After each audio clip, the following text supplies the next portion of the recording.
पुरी श्रीमंदिर को बोमा विस्फोरण में उड़ाई देवाकू धमक घटनार पर्दाफाश करिछि पुरी पुलिस। यह धमक नुहे प्रेम प्रतारणा पर प्रेमिका को बदनाम करने को एपरी धमकपूर्ण पोस्ट सोशल मीडिया रे से करथिले। पुलिस सूचना अनुसार सोशल मीडिया रे जुलीराणी पंडा नामक गोटे अकाउंट रे पोस्ट होइतिला। एबे तदंत पर यह प्रतीक मिश्र नामक जने व्यक्ति एपरी कार्य करिथिबा जणा पड़िथिला। तांको विरुद्ध सिंहद्वार थाना रे केस नंबर 18/26 रे मामला रुजु होई तांको गिरफ्त करा जायछि। जड़े महिला को प्रेम करुथिले अभियुक्त महिला जनक राजी न हेबारु तांको सिम व्यवहार करी 11 तारिख रे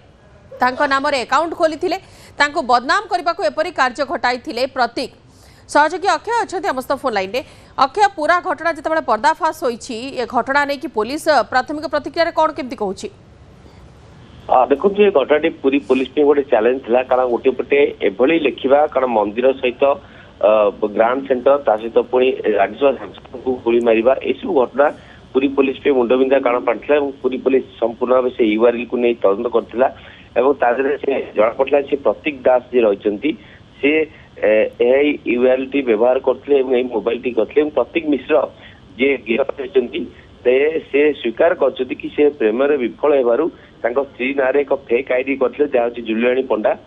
सेतरे से फेक आईडी तांको नारे करी तांको बदनाम करिया चेष्टा करथिले एवं से अनुसार से विभिन्न लोक को मेसेज देथिले कोई टंका मागिथिले एवं राज्यसभा सांसद को मेसेज देगी टंका मध्ये मागिथिले एवं हत्या करिया भी धमक देथिले एवं सेही आईडी रे मध्ये से श्रीमंदिर को उड़े देबा मध्ये धमक मध्ये लिखिथिले। एखुनी पूरी पुलिस एक टीम फॉर्मेशन करथिला एवं साइबर टीम नो सहायता दैथिले सेवन से यूआरएल को जांच करिया पर ए प्रतीक मिश्र जे कि तांको घर होची केन्द्रापड़ा से पुरी आसी रहउथिले एवं पुरी से एक वेब सामाजिक भाव काम करथिले कि दिन धरी पुरी रे एवं सही काम करथिले त पूरी पुलिस संपूर्ण ताका पाके पहुंचला एवं ताको 2 दिन धरी गिरफ्त करिया पर डिटेन करिया पर गतकाली गिरफ्त करछि एवं आज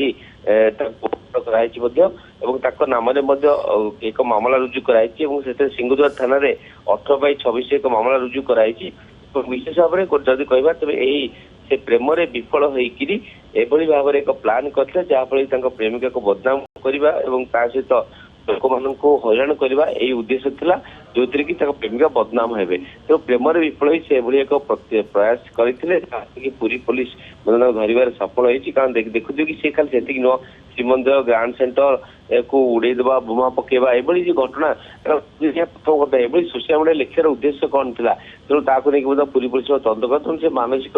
विकारग्रस्त होई एभली एक करचंती विश्व प्रेम विफल होई से प्रेमर प्रतारणा पाई एभली करचंती जहाँ से स्वीकार करचंती एवं पूरी पुलिस घटना सफल होईछि एवं 24 घंटा भितर घटना समाधान करछि एवं एही व्यक्ति को गिरफ्त करी कोर्ट चालान कराइछि। निहाती भाବରେ धन्यवाद अक्षय सविशेष तथ्य पाई।